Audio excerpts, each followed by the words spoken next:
ఇవే మనకి గుర్తుకొస్తాయి.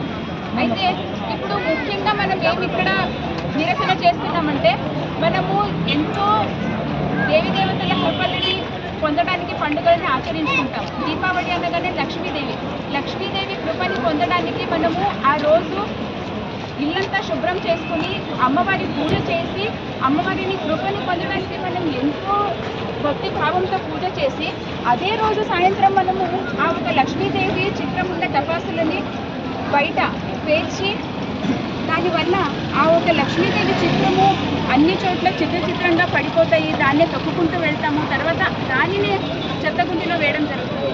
అంటే హిందువులను మీరు ఆలోచించండి, మనం ఏ ఒక దేవతల యొక్క కృపని పొందడానికి మనం ఇంత భక్తిభావంతో పూజ చేస్తున్నామో అదే దేవీ దేవతలని మనం ఇలా అవమానించవచ్చా?